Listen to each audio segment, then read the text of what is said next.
didn't burn down completely too. That saved the next house on the other side. Prime Minister Philip Davis on the ground in Bimini to assess the impact of a fire that destroyed 5 homes in a blaze residents say broke out around 5 a.m. Sunday.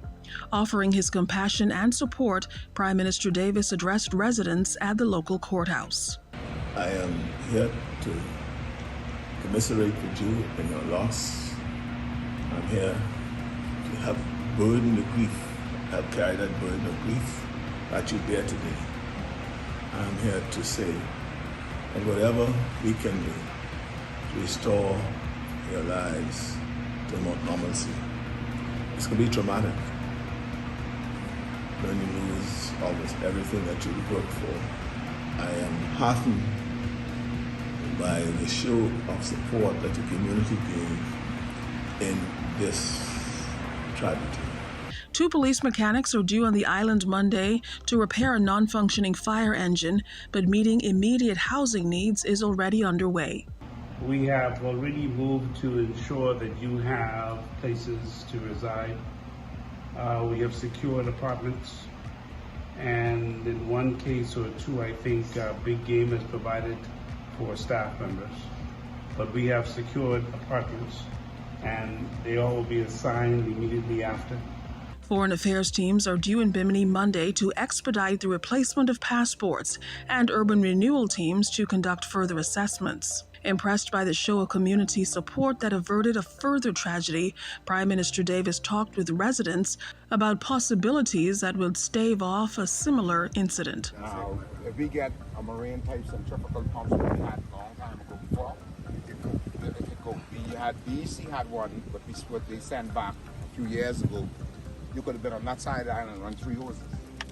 We're looking for that pump right now.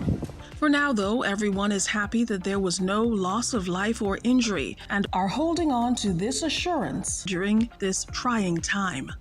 We are here to help you. Keeping you in the know, this is OPM Press Now.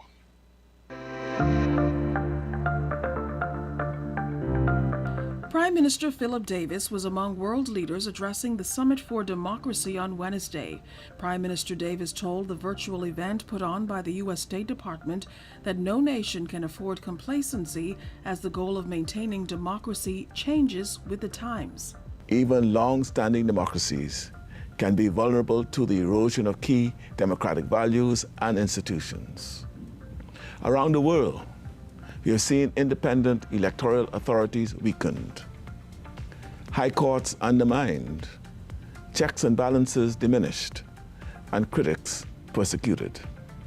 Yet, we've also seen citizens build coalitions and rise up to protest such moves, in some cases to great effect, showing their profound understanding that while democracies are inevitably imperfect, no better system has yet been invented for upholding freedoms. Prime Minister Davis also noting that managing the common world issue of climate change will be achieved most effectively with a united front. Small island developing states, like the Bahamas, are on the front lines of climate change. But no country is safe from the impacts of a changing climate. And as such, impacts intensify the pressure on borders, on food production, and on stability and security will increase too. In order to avoid the most dire outcomes, we will need to coordinate and cooperate in partnership and across borders to achieve net zero in emissions. The energy transition will inevitably be disruptive and harder or impossible to achieve unless citizens of every country can share a consensus on the underlying facts. The Summit for Democracy, now into its 3rd year, aims to renew democracy in the United States and confront autocracies abroad by defending against authoritarianism, addressing and fighting corruption, and advancing respect for human rights. Keeping you in the know, this is OPM Press Now. The Office of the Prime Minister Press Office is the primary liaison between the Fourth Estate and the Office of the Prime Minister and Cabinet. Every day, we are working to build a more inclusive economy and a stronger, safer country. Hear all of the latest developments as the Davis administration carries out the broad mandate of progress and change. Our live weekly press briefings provide full access to current newsmakers on the most topical issues of the day. We facilitate prompt responses from cabinet ministers on the latest reports and get answers on the issues that matter to you. Will any penalties be levied against the OPM Press Now, keeping you in the know.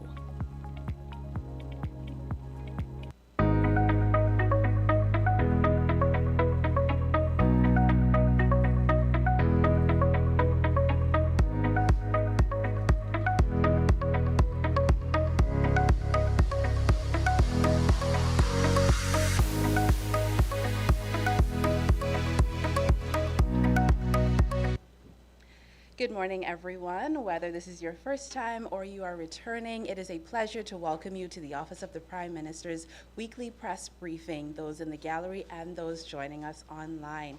We have an exciting press briefing planned for you today. I'm going to introduce Press Secretary Clint Watson, who is going to introduce all of our speakers today. Clint. Thank you, Julian.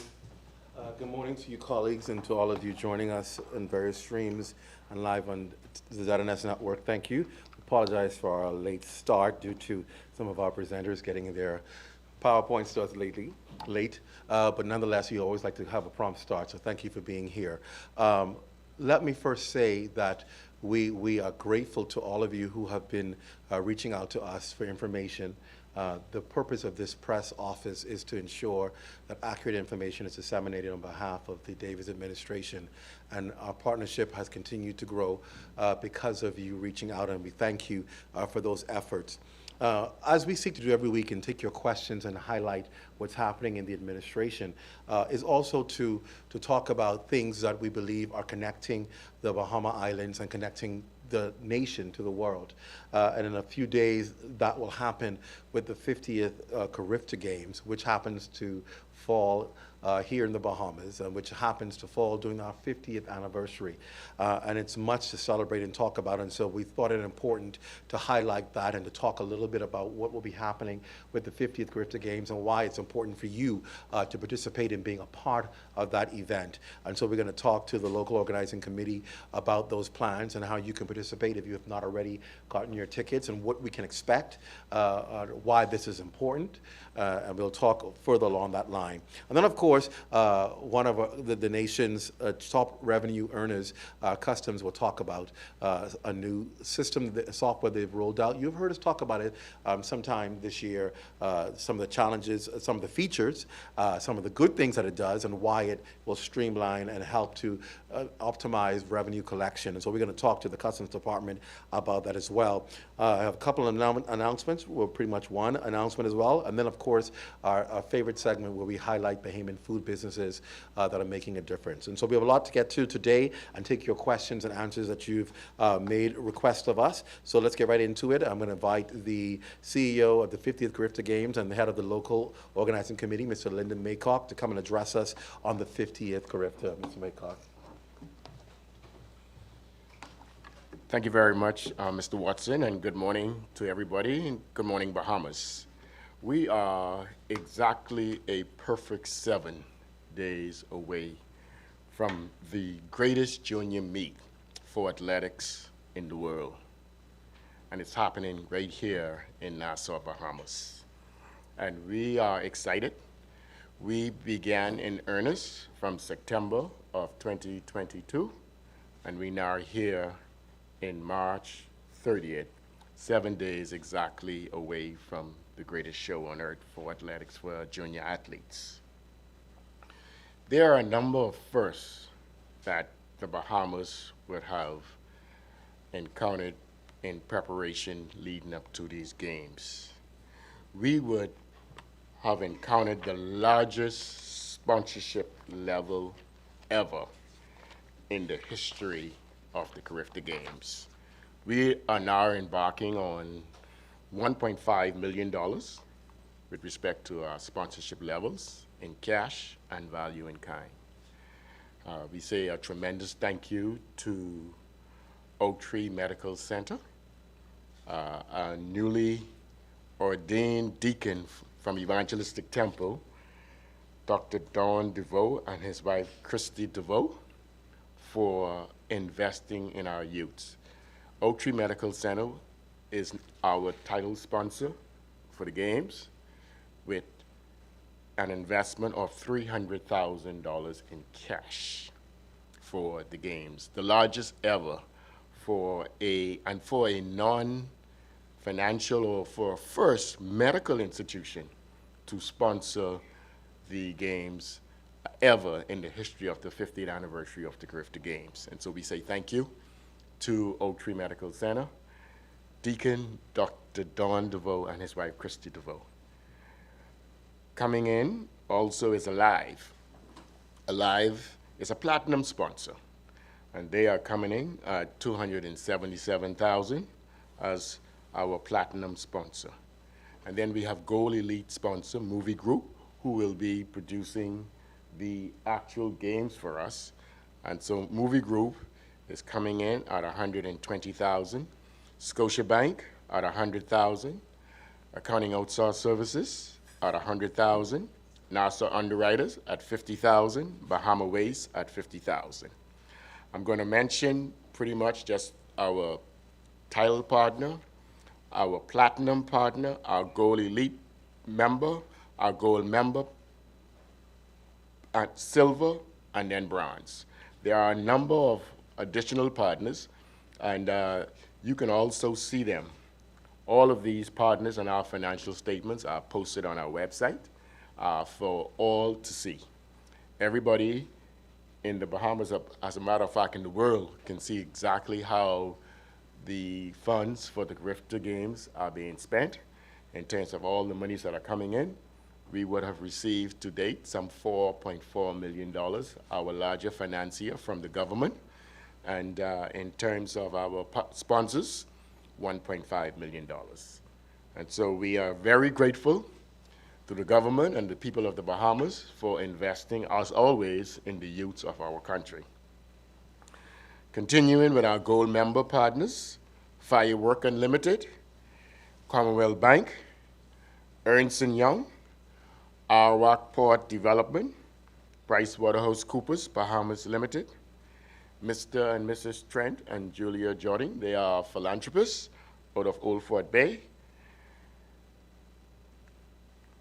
CSA Wholesale, Easy Car Sales, Consolidated Water, Guardian Group of Companies, Boomer George, Crispin Clare, Focal, J.S. Johnson, Subway, Blue Plate Catering, and Vitamil. They are major partners. Like I said earlier, there is a list of all of our partners on our website at carifta50.com that you can see exactly which makes up the $1.5 million in sponsorship level. These games will be the largest also ever in the history of the Carifta Games. There are 28 members federation that makes up the Carifta family. And for the first time, all 28 will be here in Nassau, Bahamas to celebrate the 58th Carifta Games. In addition to the 28 member countries that will be coming, a total amount of athletes that will be participating in the games total 565 athletes. The athletes, like we say in our LOC group, are our product. And so we guide them with kids' gloves. And so we were so happy when we learned that the Bahamas would have announced one of the largest member team in the history of the game, a total of 80 members. And these young people would have been inspired from the time we would have started from their journey from primary school, and now they're now junior athletes. And for the Bahamas to have a 80-member team is phenomenal for the 50th anniversary of the Carifta Games. There are also a lot of firsts. Like I said, we go in big or we go home. The Carifta Games this year will also have a Caribbean Cultural Village. If you pass on Bahama Games Boulevard, you will see the Caribbean Cultural Village being erected. Many persons pass there and they see all the colors. We from the Caribbean, we from the Bahamas, and we have a lot of colors going on. And the Cultural Village will be home to more than 25 plus up to 30 vendors. In total for the entire games, we will have 50 plus vendors. Vendors will be inside the stadium, 25 plus, and vendors will be in the Cultural Village. The games itself brings a lot of economic benefit to the country. In addition to economic benefit, there's also a lot of social benefits that the games bring. I remember when the World Relays were held, and there was a review that was done after the World Relays. And one of the major benefit that the police would have reported that during the World Relays and events such as the Carifta Games, that there was not one crime that was reported during those times when the World Relays were being held. And so games like the Carifta Games, in addition to economic benefit, also provides social benefits with respect to how we conduct ourselves during those times. The local organizing committee would have engaged or would have employed more than 100 plus persons to assist in the games in terms of getting it developed to the level that it ought to be. And so we want to say thank you to such an amazing team. We call it the Bahamazing team of the Carifta, the 50th Carifta Games. That was a term coined by World Athletics some time ago in 2015 when the Bahamas would have hosted the World Relays. And so we kind of continue it with that vein that we have a Bahamazing team. Also, for the first time, the games will also allow that this will be the most viewership worldwide. Most viewership worldwide. And so we have partners that will be viewing all over the Caribbean by means of Sportsmax. In Canada, over 1 million plus homes from Rogers in Canada. Pan Am Sports in the Latin America market. World Athletics will be streaming in the European market. And so for the first time, the games will also provide a record viewership in terms of all eyes will be on the Bahamas during the Easter holiday weekend. And so we want persons to please come out.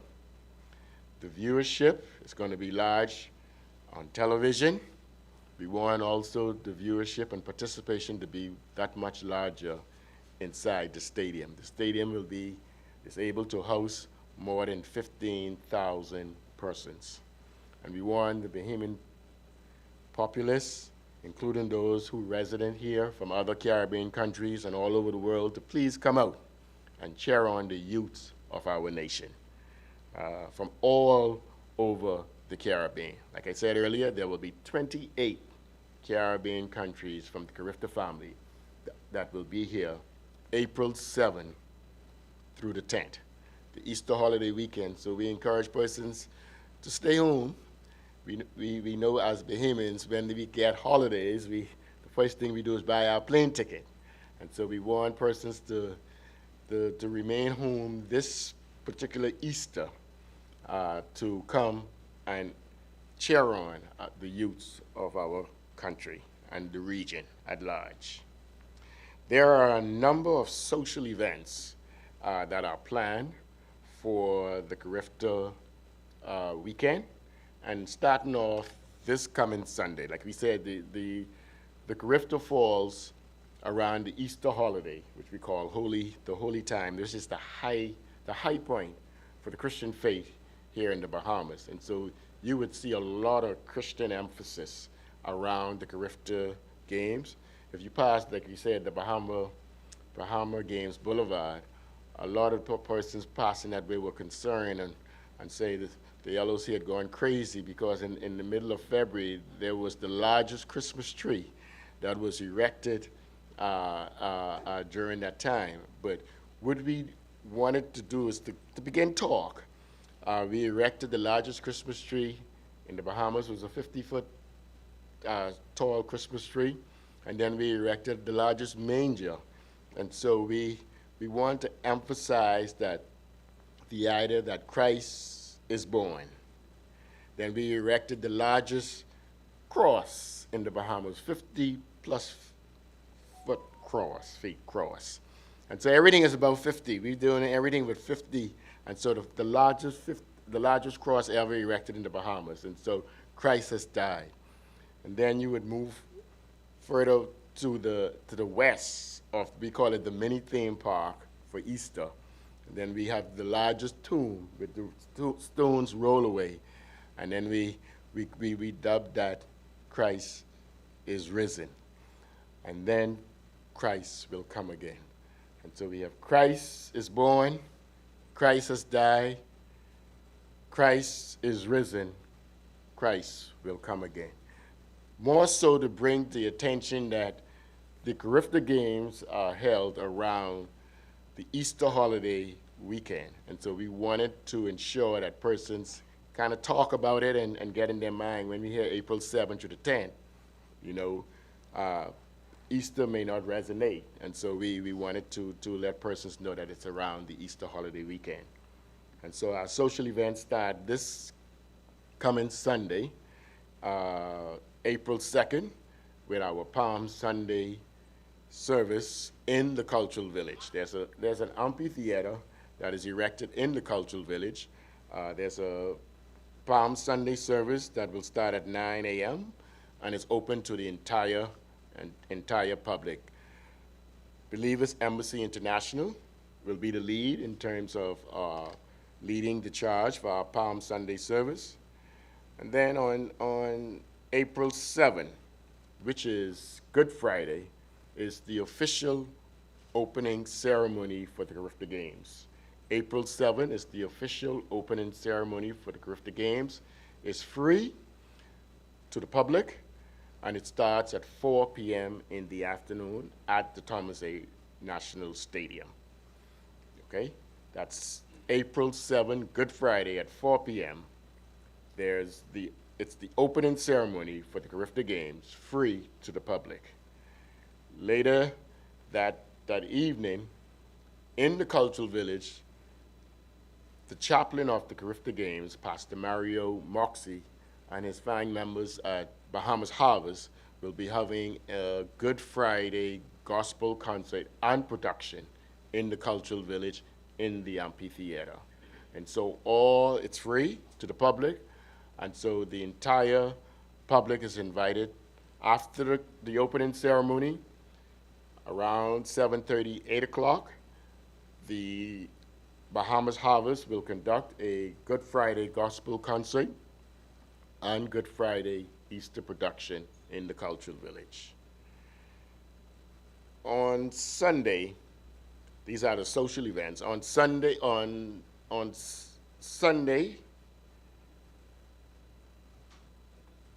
there's April 9th, Women in Sports Tea Party will be held at Villa Doyle at the National Arts Gallery on Sunday at 1 p.m.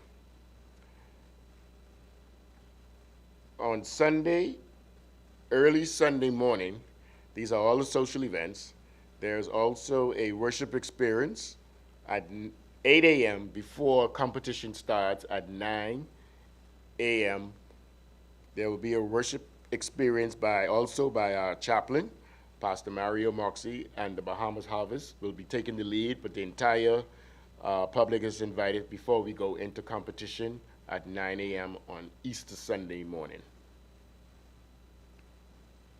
On April 10, that's Easter Monday holiday, there's a Let's Move Bahamas road race that will begin at Arawak Key at 6 a.m. in the morning.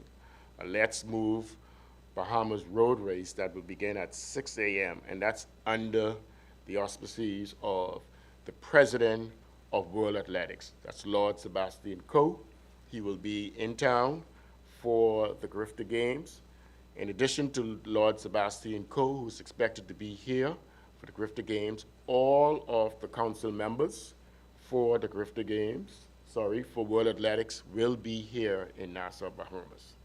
And so we expect leaders from all over the Caribbean, leaders from all over the world. Like I said, the Carifta Games is known as the #1 junior meet for athletics in the world.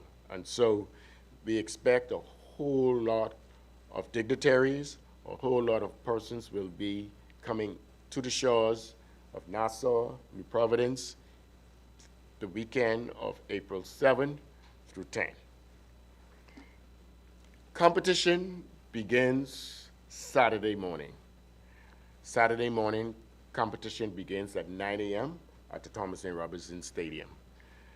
Tickets are available, still available.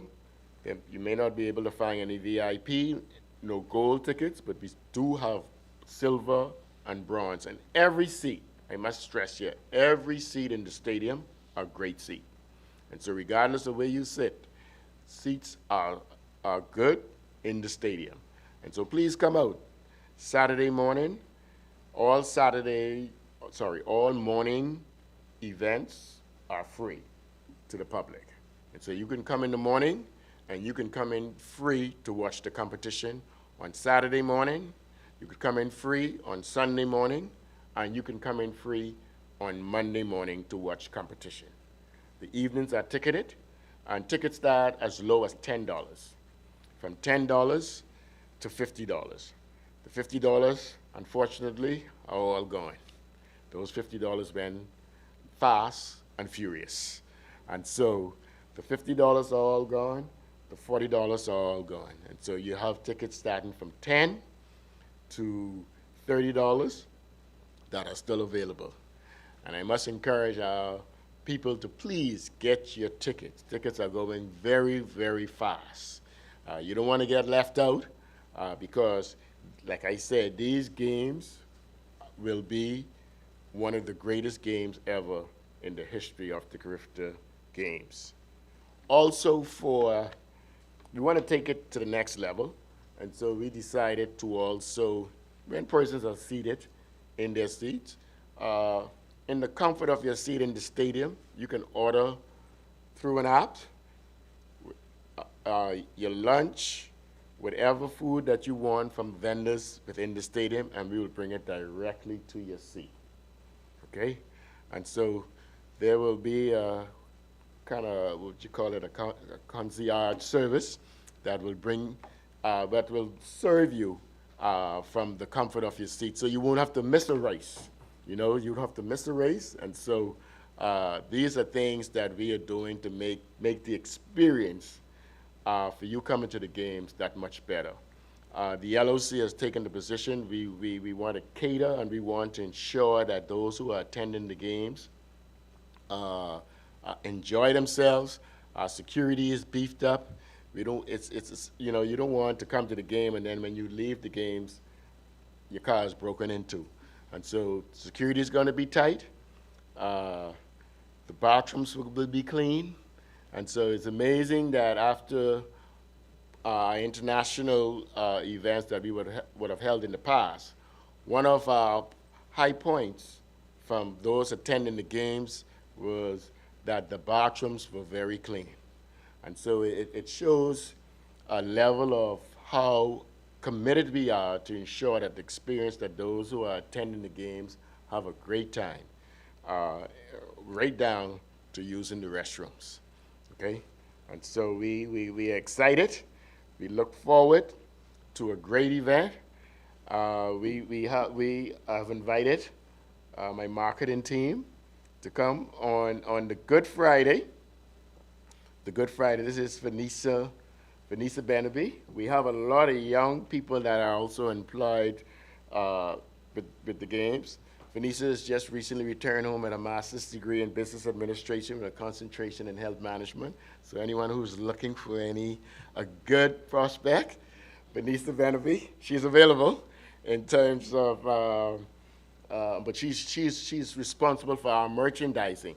So on the Good Friday, we're asking all persons coming to the event, the opening ceremony, to wear your black. It's Good Friday, and we all wear our black.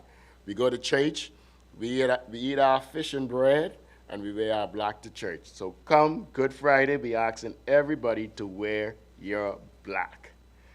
And then on Saturday, the first day of competition, we asking everybody to wear your white. And all of these merchandise are available online, and they're also available in the Cultural Village. We have a merchandising store at the Cultural Village. The Cultural Village is located on the east side of the National Stadium. Everybody know where road traffic is located. Where you go to license your car, get your driver's license. The Cultural Village is located on the east side of road traffic. So on Saturday, you wear your white. And then on Sunday competition, we asking all and sundry to wear your aqua marine. And you wear your aqua on the Monday competition. And then the final day of competition, we say we go wear your gold. So we go, you come bring your gold on the final day of competition, you wear your gold. And so our theme for the Carifta game is, you'll see on the shirt it say, come gold with us. And so we in the Bahamas are expected to attain hopefully a minimum of 50 medals. I wouldn't say 50 gold medals, because but we say 50 medals. And so on the final day of competition, we ask you to wear your gold. And so we have shirts for the kids. We have kids shirts for all sizes. And so we ask you to please come and support the youth of our country and the youth of the region for the greatest junior meet in athletics in the world. Thank you.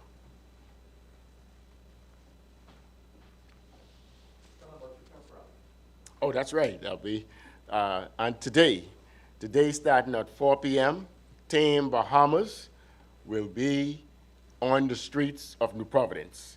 At 4 p.m., the entire team will be on the streets of New Providence, and we'll motorcade throughout downtown, all the way on Camp Road, come back on around the Independence Highway, and back to the stadium for a major pep rally where the kids will be celebrated. We are excited about our kids. We are very excited about them, and we know they will do well. And so Bahamas, and particularly our New Providence residents and those who reside here, please come out to the pep rally as we cheer on Team Bahamas at 4 p.m. today. Thank you. Yes. Yes. So I know you spoke a little bit about the sponsorships and O3 and everything. Could you do you have a figure for the total cost of the Carifta Games? Yes. The cost of the Carifta game on operation side will be some $3.5 million. On the capital side, that will be an additional $2.5 million. And so it's a good question. We also want to also inject here that the old tower, what we know as the old tower, a new surface has been done for the Carifta game. That was an additional $2 million. And then on the new tower, a new refurbished surface was done, and that was an additional $1 million plus. And so in excess, in total of the entire game, you're looking on the operations, some $3.5 million, and on the capital works, some $2.5 million, and in total for the tracks itself, you're looking at some little over $3 million. And so, like I say, all of these numbers, if you need additional information, are posted to our website. And please free to call our office if there are any concerns with respect to any of the numbers that are noted there. And so we are very excited about the games, and the government would have made a significant investment in these games. And the good thing about the investment, they become legacy for the Bahama Games, they become legacy assets for the World Relays, and they become legacy assets for future events that will happen at the National Stadium. And so these are great investment for moving forward for all events that will be held here in New Providence. You mentioned that all of the $50 tickets are not Yes. available anymore. Talk to us a little bit about how ticket sales have gone so far. Ticket sales are going very well. We are pretty much about 65, almost 70% with capacity in terms of filling the stadium. And so I encourage particularly the Bahamians to get your tickets. Jamaica's buying them up. And so please come and get your tickets. And that's all I could say. Come and get your tickets. You don't want to miss, because Junkanoo, I say no more. But in terms of the entertainment, the talent that's going to be on the tracks, the whole operations, we have worked very hard to make these the most memorable games ever in the history of the Carifta Games. I may also want to mention here that please come by. There is an exhibition, a museum that's on the sports park. Many of you probably don't even know where this museum exists. It's a World War II bunker that is located on the sports park. Please come by and see it. It's the best kept secret on the sports park. Come by and take a look. Athletes coming into town. What do you anticipate in terms of the game village? Is everything in place with that, all the preparations? Yes, everything is in place. The Games Village is at Breezes. We would have had our test event that would have happened about last weekend. And the Games Village, we tested it on the weekend pass with more than 1,200 athletes. And so with 600 athletes that are coming in, almost 600 athletes that are coming in, the test event that happened on the weekend was double the capacity. And so we are well able and well ready to receive the 600 athletes that are coming for the weekend of April 7th to the 10th. From a logistics standpoint, you did mention you just had the test event. What are your thoughts? What is the feedback from that? Are you guys confident now that from a logistics standpoint that you're able to run this Carifta Championships in a smooth manner? Absolutely, absolutely. Like I said, our capacity was pushed double.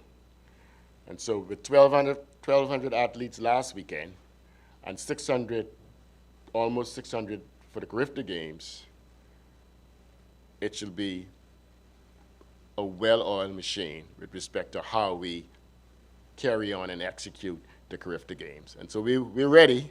We are excited.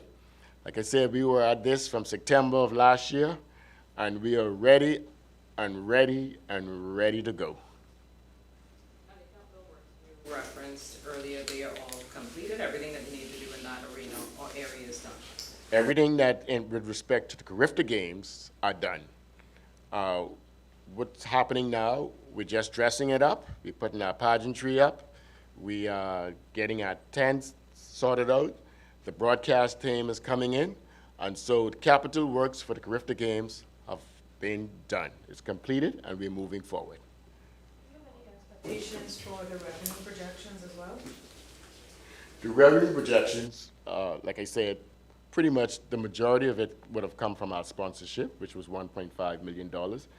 The small revenue amounts from our vendors and from merchandise, very small. You're looking at about 30,000 probably for merchandise, 30,000 plus for our vendors.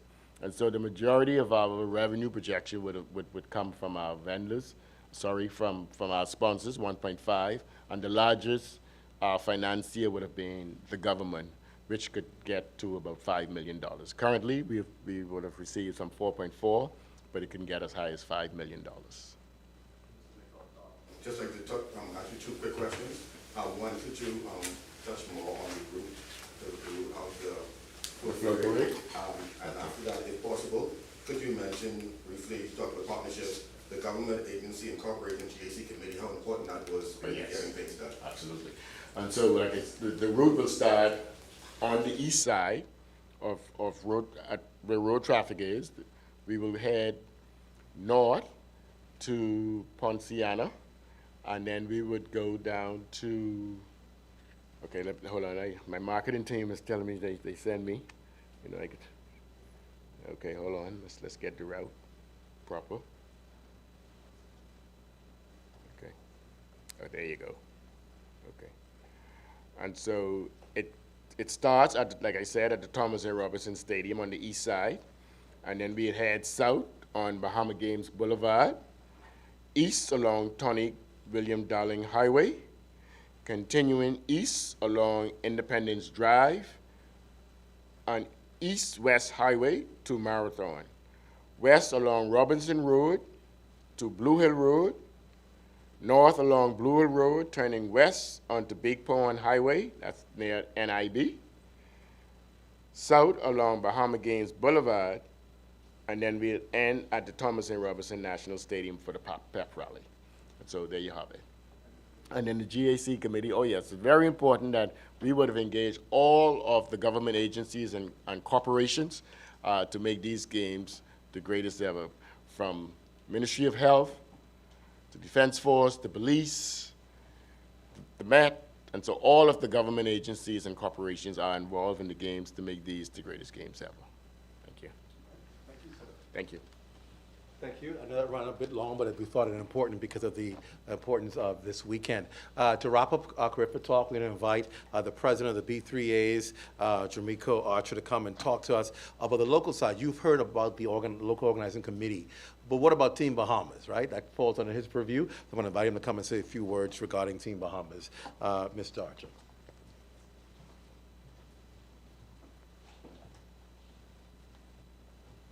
Good morning, moving into the afternoon. First of all, I want to thank the media. I think that this is just a wonderful initiative. It is the way you tell our story, and I'm ever so grateful. It is one of those things that we place a lot of emphasis on because it's really the only way Bahamians understand the work that we do. And I think Lyndon has done a great job of articulating all of the work that has happened over the past 6 months. And much work has happened over the past 6 months. In fact, many thought that the facilities simply would not be ready. And I think that we have done a simply amazing job. We would have had our Carifta trials. That was a 3-day series. And ending on Monday around 10 o'clock, we went immediately into team selection with the executive board and the selection team committee, following which we had a ratification by our club members. And in the end, what we discovered is that we reached an expectation beyond the initial we exceeded the expectation that we'd put in place. There were athletes in some instances who had multiple qualifiers. And so as you can imagine, there would be weeping and gnashing at the teeth, right? And in fact, the minister sent me a WhatsApp where I would have received a threat that legal action would be taken against the B3As because their child didn't make the team. Suffice to say, we have assembled an 80-member team, perhaps the largest in its history. And you know, we are very, very proud because when we look at the composition of the team, it tells me that a lot of the work that we put into preparing the team paid off. One of the mandates of our organization was to ensure that we extend our focus beyond New Providence and Grand Bahama. We mounted a talent development search and coaching development program where we visited multiple islands from Inagua to the south to Exuma and Eleuthera Central and back up to Grand Bahama. And so we are pleased to say also that we have assembled, and don't ask me the numbers because I count all the numbers, but significantly or exponentially greater than we have ever put together of Family Island members. So that is one of the stories that I wish that you guys continue to talk about because it is how we grow track and field. Track and field is not just for New Providence and Grand Bahama, but it's for the entire country. Particularly pleasing for me was a young lady who decimated the junior national record in the 400 meters, as well as the 200 meters. She won the long jump. And she qualified for the Carifta Games. Unfortunately, she could not go. And she could not go because she's only 13. But the statistics would show that her performance was better than the under 20 girls' performance. And so I see the future. They say that the future is bright for us. I think that the future is now for us. I can't give a prediction as to how Team Bahamas will fare. What I can say is that we have a composition of sprinters, a composition of jumpers that we've never seen before in recent times. And so what I would say is that track and field is certainly doing well in the country. I think that we have gained more traction than any other time in our recent history. And it takes me back to the days when we did nothing but run up and down the streets. And the only sport that really took center focus was track and field. Now that's been diluted by basketball and baseball and everything else. But the interest level has increased. And if you had to come to the track and see the athletes teaming on the grass field and on the track itself, you know that an accident is about to happen. So this is an impetus to tell the government we need more facilities. But I'll stop there for now, and if you have any questions, I'm happy to provide an answer. Oh, by the way, the young lady's name is Keazra Thomas. She is 13 and recently turned 13 on January 5th. You mentioned the athletes from Family Islands. It bodes well, certainly, that we see, saw from Mars Island, Tyler Pratt, from Andros, sorry, Tyler Pratt from Andros, and again, you talk about Mars Island also producing some great athletes. They'll continue to do so for a while. Talk about how that means, what that means for the B3As in particular, to see now that these Family Island athletes are not only coming to compete, but also being significant contributors to our Carifta program. You know, World Athletics normally puts together a matrix, and we are forced to commit because the saying, what doesn't get measured doesn't get done. And I think that what we have done is we have taken a very careful look at our program, looking at the strengths and weaknesses of the program, and we have already seen early results that statistically a lot of the prospects come out of the Family Island. And so we are appealing to greater partnerships. I think that we oftentimes rely so heavily on governments to get it done for us that corporate Bahamas, they take a back seat and don't do enough. And on the legislative side, perhaps we can have a discussion about taxation, meaningful taxation where people can actually see return on their investment. But we must force corporate Bahamas to commit. And that's one of the things that I want to do. On every Family Island, we expect that those corporate giants, I mean, relatively speaking, should do more to promote their sport and the young kids in their communities. Obviously, that's the big main focus right now. However, on the heels of this, now with all these cosmetic changes to the stadium, the upgrades, this also sets us up nicely for what would be coming up, which would be the World Relays and other events like this next year. Yes. Well, I just came out of a meeting with the World Relays, and our position is very clear. We not only want to showcase a track and field championship, we want to be able to show the Bahamas for what it is. And I think that we have fallen short of that. We have produced amazing competition, and we've attracted the best in the world. We simply haven't done enough to promote the country and to see far-reaching economic impact.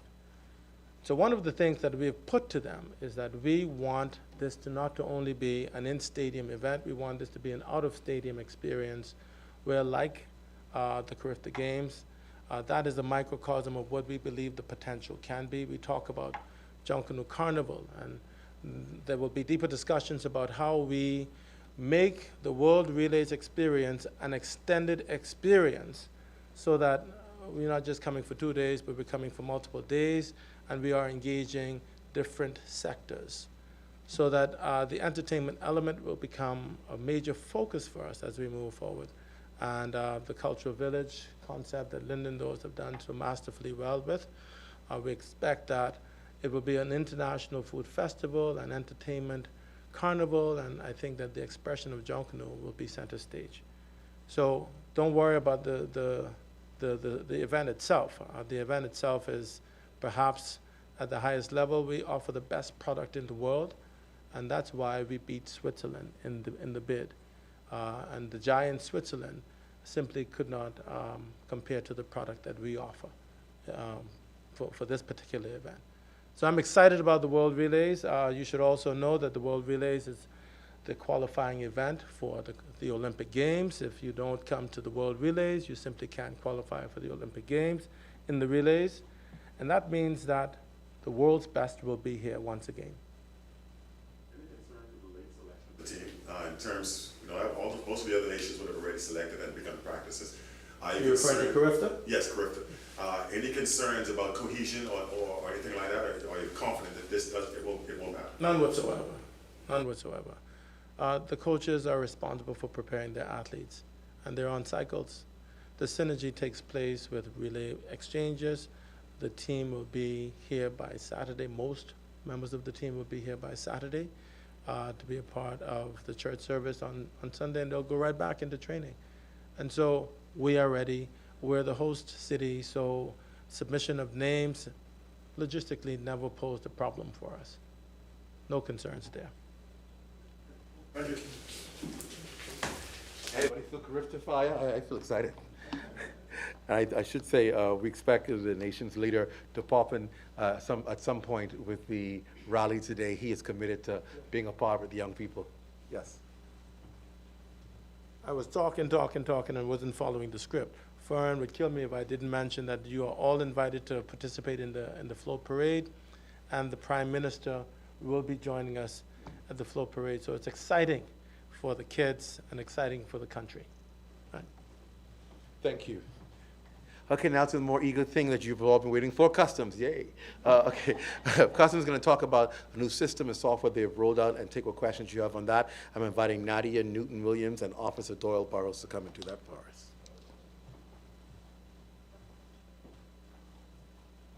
Good day to everyone. Firstly, I would like to thank the Office of the Prime Minister for having us here today, and also you, the press. All right. As the Bahamas Customs Department continues its modernizational efforts, we are pleased to formally introduce to the public our latest initiative, the Exempt Mobile Baggage Declaration app. A part of our mission statement is to improve the effectiveness and efficiency of our operations, and we believe that this new app will do just that. The app was created to facilitate the electronic submission of baggage declarations. We know it as the C-17s. Presently, Exempt is active and being used by visitors and residents alike. The app is expected to be mandatory for all Bahamians and residents on June 12, 2023. This app requires a one-time registration using an email and a private password provided by the user. Once you are logged into the app, you would proceed to the Account tab, click Update, scan your passport, and the app will pick up the embedded information from the passport, such as your NIB information and your date of birth details. As soon as this is done, your account is officially active. To complete a declaration in Exempt, you have to select the form, C-17, fill out all your aircraft information, select your items from a drop-down list and their values, upload your invoices, decide if you wish to use an exemption or not to use an exemption, and then you have the option to pay online through the app, or you can submit, and once you get to your destination, access the cashier in the hall. All right. Once you've done that part, once you have arrived at customs, you'll pick up your check bags and just proceed to the next available customs officer. Okay? The officers will pull up your paid declarations via a QR code, verify your items, and once everything is correct, you're allowed to proceed to the exit. Some ask, why? Why now? Why is this necessary? Why the change? Well, we are here to say today that the power has now been put in the hands of the users. The exam has the following features and benefits. First and foremost, it's paperless. Forms are filled out and submitted through the app. Receipts and all the other documentation needed by customs, as your permits, are scanned before submission of your declaration. All of your past forms are saved in the comfort of your account. So that means if you change your mobile number, you change your phone, it's still there. If you choose to pay through the cashier in-house, they also have the ability to email your receipts to the account holder. 2, submission of your declarations before arrival. You can now submit your declarations while you are still abroad. No longer will there be a need to look for a pen or a piece of paper. We are encouraging all travelers who have items to declare to please try and submit your declarations beforehand. That way, your process will be so much smoother when you arrive in the customs hall. 3, online payment options. Travelers will now have the ability to pay their custom duties before arriving at any port within the Bahamas. This can be done via your debit or credit card. We currently only accept Visa and MasterCards. 4, the app does the heavy lifting. The app will calculate your duties, of course, based on what you input, and fees, and if you use an exemption, it will automatically take the exemption from the higher rated items. The whole purpose of this app, in the long run, is to save you time. Once a declaration is paid, the officer verifies your submission, does their checks as they deem necessary, and you're on your way. As one of our latest campaigns says, 3, 2, 1, home. 5, duty rate search. Travelers can now search their duty rates on the app. You can do this by using our duty search option. If not found, we also have a help desk option where you can actually request the rate and it will be added to the app in real time. 6, shopping list feature. With this feature, you can actually scan your items while you're in store. When you scan the items are added to a virtual shopping list on the app. When you're finished shopping, you can sit, sort through your items, and just with a click, add the items you wish to add to your declaration. Because you may bring some stuff with you and you may ship some stuff. Okay? 7, language change. By selecting the settings option, click on the app language, and there's an option to change the language of the app from English to one of the following: Creole, Spanish, French, German, Italian, and Portuguese. This app has so many features. We also thought of other features that may just help a traveler, such as a city guide, and it also has a flight tracker. The Exam app is currently available in the Google Play and Apple App Stores. More information on the app can be found on all of our social media platforms. Firstly, on Facebook, type in TCED242, where there's always helpful information and tips being posted. Secondly, on our website, bahamascustoms.gov.bs. which also features a live chat, and that chat is open until 10 p.m. daily. Thirdly, on our YouTube channel, Bahamas Customs Official, which also has a listing of help videos. We would also like to point out that this app was created by Bahamians. The Bahamas Customs Department, along with the Ministry of Finance, are here to advise the general public to please take this time and download the app. If you are traveling, please use the app. We welcome all of the feedback. Remember, the app will become mandatory. We are currently undertaking ongoing trainings with all of our staff members, and that's throughout all of the islands. And also, we hope to ensure that all of the ports are equipped with at least one kiosk. And these kiosks will be to assist persons who may not have a mobile device or who may just need help. We expect great things from this initiative, and with your help, we look forward to more transparency, more accuracy, more accountability. Okay? I'll take this time to invite my colleague, Grade 1 Officer Doyle Burrows, to the podium. He's going to introduce one or two videos, and then we'll take your questions. Good morning, Bahamas. Good morning, press. Again, thank you for having us here.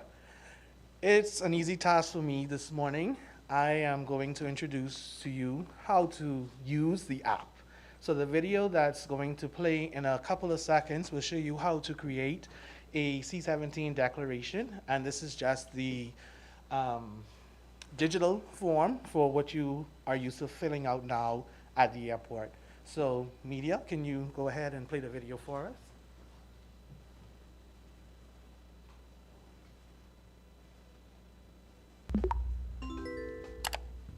Exempt, making customs simple. Here's how to create a Bahamas Customs C-17 declaration form if you are a returning resident.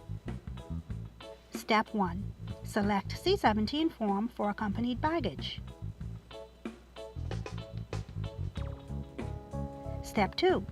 Enter travel information by selecting an airline or vessel, entering the flight or vessel number, selecting the number of passengers in your party, including you, selecting the country you are traveling from,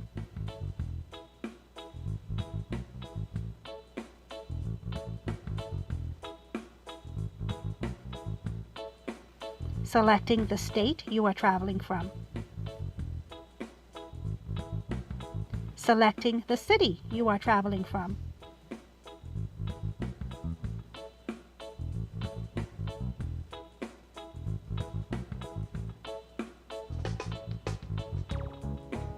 selecting your date of travel, entering the number of bags you have, entering the length of your trip, and finally, entering the number of receipts being submitted. Step 3. Enter baggage information. From the baggage information screen, tap Add Item. For the first item, you'll enter the quantity of the item. Select its category,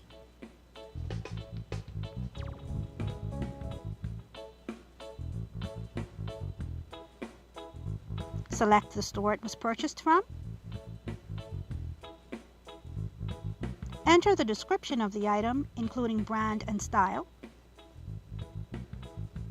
enter the cost of the item, finally, enter the tax percentage paid on the item, and repeat this process for each additional item by tapping Add Item. Step 4. Follow this demonstration on the screen to upload your invoices.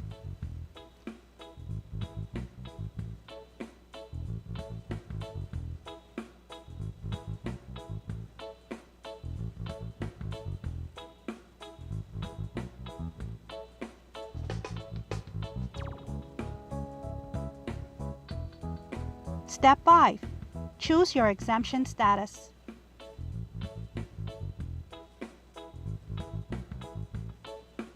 Step 6. Accept the declaration terms.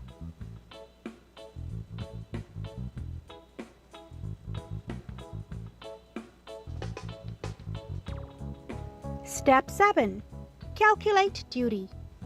You will now have the option to either submit to customs, which means you pay upon arrival, or pay now. Step 8. To pay now, select Pay Now. Enter your debit or credit card information, tap Submit Payment, and your customs duties have now been prepaid.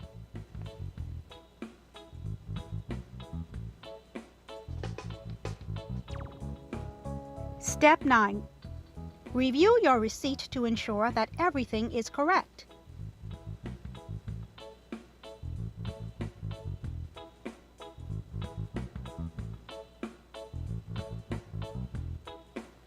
And finally, Step 10. Once you have collected your baggage, proceed to a customs officer and present your mobile passport QR code for baggage inspection.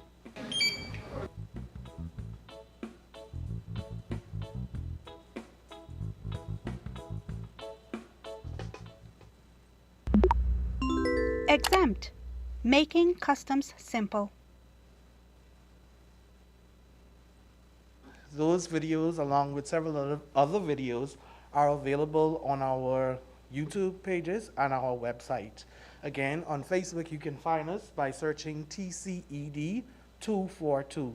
At this time, I'm going to invite my colleague to join me on the stage to answer any questions you may have at this time. Mandatory starting June. Will that completely do away with, and then I know you also mentioned a kiosk at the various sites, but I guess for individuals who may be like older, who may not know how to use the apps and the kiosks, will, like, I guess the old method still be there for those individuals? Or will that be something to do with, I guess, older people who don't know these apps and stuff? It is our intention for everyone to use the app. We do hope to have some assistance for those persons in the future. How much time do you see this whole process, I guess, easing? Because if you do it the regular way now, it depends on, I guess, how efficient the forms are filled out. But now if you're saying you're going digital, and I guess the passenger or traveler has to do all this stuff, either on the plane or in the airport, however. How much time do you feel is going to be saved towards the traveler and towards yourself to make it a more, I guess, efficient or effective process, since it's supposed to help all of us? Well, that would depend on how busy the hall is. I do feel that it will save at least maybe half an hour, depending. And these little baggage as well. Yes. If this would be mandatory, is there any contingency plan for the app failing or something like that? Well, with everything in life, we have to have a backup. So we will have to revert back to paper if for some reason the app is not up. But that would also depend on how long we foresee the app being down, or the electricity being down, or there's so many factors at play. And that persons or travelers have the option of taking pictures, I guess, of the items. So is that, I guess, is that one way of facilitating the fact that that may not be included in your list of items that they would check? Okay. So yes, they can actually go in the store as they're shopping, scan the items with their cell phones. But it should still be on the invoice that they're going to upload in most cases. No, I mean, in terms of, I think, I've seen the app before and how it works. I'm saying in your drop-down box of items that they would select, I'm not sure that you would have everything listed there. I was just saying if the photo option is now an additional way to facilitate, to ensure that you have everything included or covered. It can be, yes. And actually, we've also just added to the app where you can actually scan the whole invoice and the items can be added. You'll just have to add the quantities. Any other questions? That means I did a good job. Y'all have a good day. Thank you. Thank you, Customs, for explaining that to us. And as we said, you may want to start practicing now, so when it's mandatory, you're familiar with doing it. Thank you so much. I have one announcement for you today, and that's simply, you would have been aware of the fire in Bimini, and so there is some relief efforts. One is partnering with a local organization. The Bahamas organization will be having their preliminaries in Bimini this year, actually.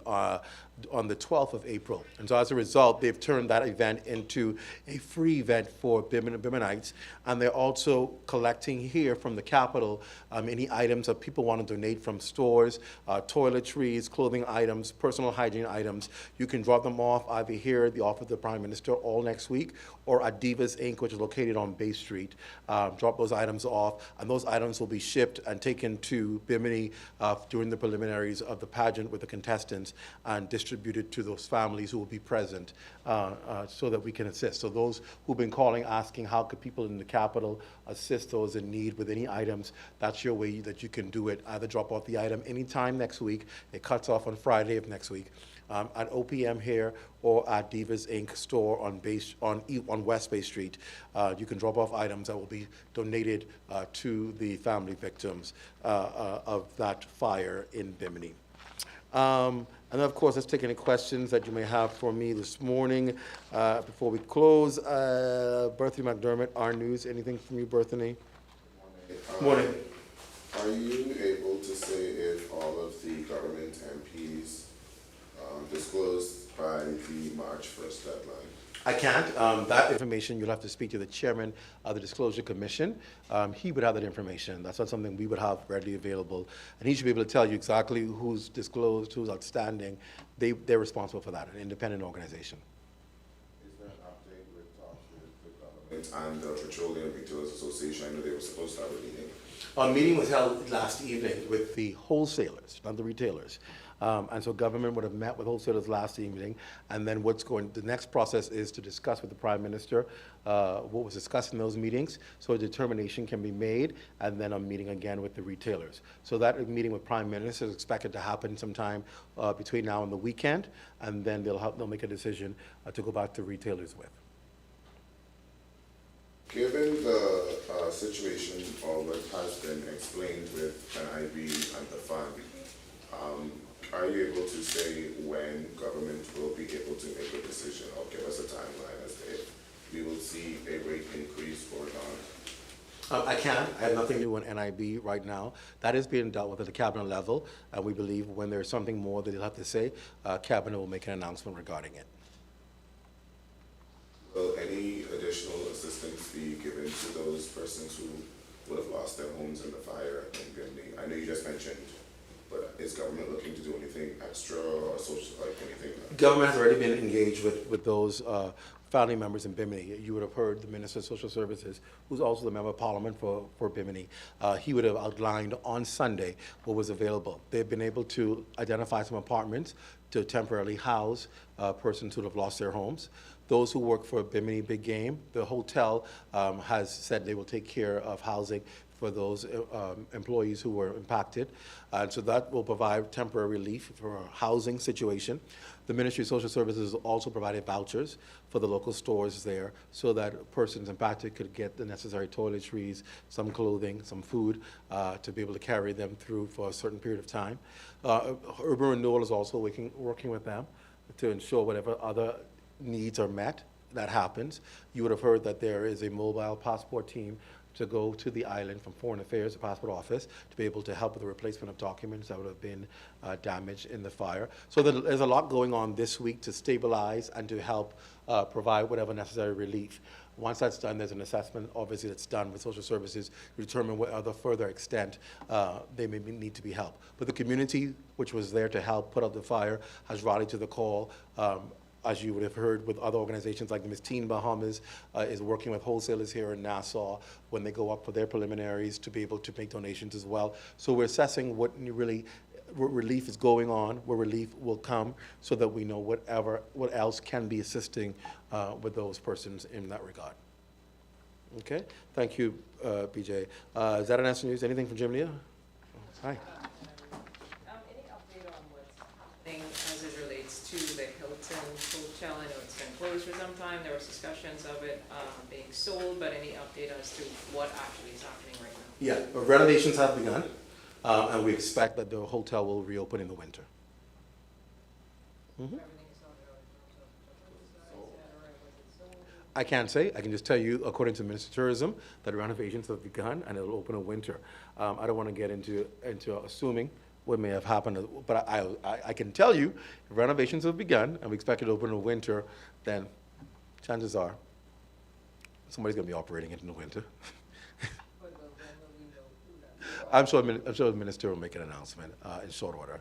But the only thing I have on that is renovations have begun, and we expect it to reopen in the winter. And are you able to say whether or not any of the former employees would be engaged? Not as yet. Not as yet. Thank you, Jimmy. Tribune, Ariel Bullock. Hi, Ariel. Good morning. I just have a question. We know that in the press group there was the Unregulated Communities Action Task Force. They called this notice an eviction notice in a statement. But when we got the picture from the persons in these unregulated communities, it was just a court notice. Why was that considered an eviction notice when it didn't seem that was the case? Okay, I won't go into the whys. I'll explain to you the what, so that you understand the what. Here's the what. The what is those persons who receive notification of the property will have to appear before the court. Because what the government has before there is, of course, a declaration that they should not have constructed buildings there or any additional buildings there after there was an injunction in place. And so we're seeking for damages. We're seeking for there to be monetary compensation for people who went and built and constructed. That is what's going to happen. The court will run its course in making that determination. And once that determination is made, then we could proceed to the next level. So that has to be that court matter. There has to be a court hearing in order for those residents who would have violated, in the terms of government, violated that policy and that injunction that was in place by constructing new homes. They'll have to appear before the court so the court can make a determination, and then we move to the next level. That's what's happening. You said the government is seeking some compensation. What compensation? Well, when I say compensation, I'm talking about monetary compensation for what they would have constructed. That will be determined at the court level. The bottom line, though, is the notice is for them to appear before court to justify the claim as to why they are on the property when there was an injunction that's in place. That's what we said would have happened when this process took place. That's what's going to happen, right? And once that happens, then the court will determine the next level. The terminology, we don't want to get confused or caught up in the terminologies as to whether something was said, whether something is correct or it's not. That is a process that's happening. And once that process is complete at the court level, it will move to the next level. So it's going to follow those things on the court notices for right now. I'm not calling it anything. I'm telling you what it is. I'm telling you what the process is. The process is the notice that has been received will require the individuals to appear before the court. The court will then make a ruling on what has been proposed as them illegally setting up housing after there was an injunction in place. The court will make a determination as to what is to happen. The government will abide by the court ruling and move to the next level. Okay, so my next question. When this came out, the court reporters asked, Bell, how much time are you giving these people? And I think he said he's giving persons 28 days in these communities. But in the headline today in the Tribune, one of the pastors in that meeting last night with the PM and Mr. Bell said that they're asking for compassion and giving these more people more time, because I think other pastors at 28 days is not enough. Is the government going to consider giving these people more time to get themselves on their feet, and if that comes to move out of these these communities? So your question is, is the government giving them more time? Will the government give them more time? The government is abiding by the court ruling when it comes. The court ruling, when it comes, will specify a time frame for those persons. The government will be obligated to abide by the court ruling. It's not a sit down around the table and let's figure out what we're going to do. How are we going to, should we extend it? No. The government is abiding in this entire process by the courts to make sure there's transparency, there's accountability, and we follow the rule of law. Whatever the courts determine, the government will then make its move based on the courts. Just to say that the recommendation was just compassion generally. Is that something? I don't speak in general. I speak with facts, Ariel. That is what the government's position is. We move by the courts. Well, my next question, I didn't submit this in, but the recommendations given last night, moving forward, is the government going to consider this recommendation? Are they dissecting that right now from those pastors last night? I have nothing further on that at this time, Ariel. I wasn't at the meeting. I'm not going to speak on what I think or what I feel. I was not at that meeting last night, so I cannot tell you anything on the government's position. All right, anything that you have for me? Thank you. You from the Nassau Guide, from the Tribune? Sorry, what's your name? Thank you. Sure. Faith, you have a question for me? Hi, yes. Can you speak to where the government stands on the change by treatment of health insurance plans? Sorry? Can you speak on where the government stands on the changes in the treatment of health insurance plans? I have nothing further on that at this time. Okay, so can you speak on what will happen when the expanded food price control regime expires in mid-April? I have nothing further on that this time. Thank you. Thank you. Welcome. Anybody else? Eyewitness News, do I have anything for you?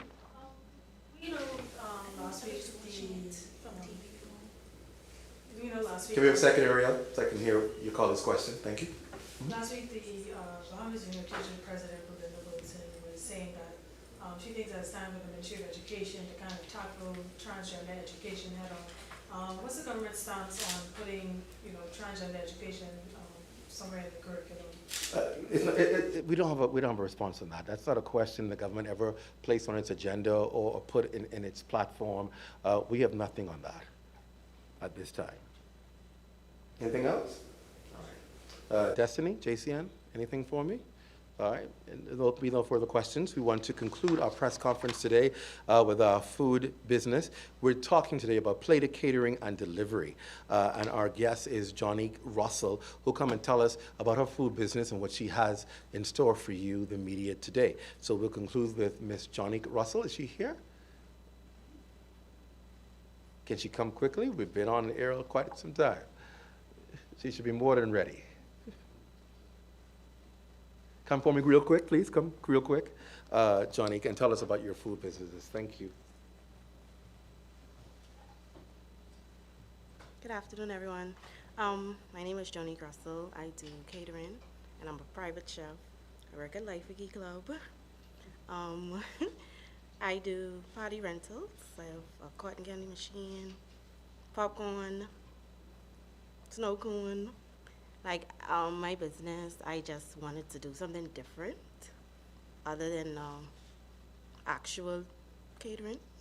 Because the typical catering is like really boring. So I wanted to do something totally different. So I try to bring what I learn and what I know to my business. I started like 3 years ago.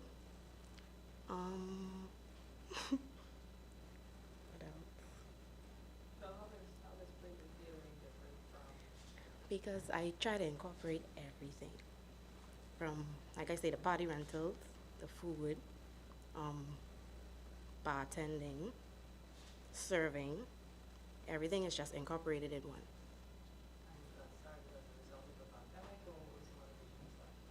Well, the motive, at that time, I wasn't doing nothing. So I started off with $60 with my catering business.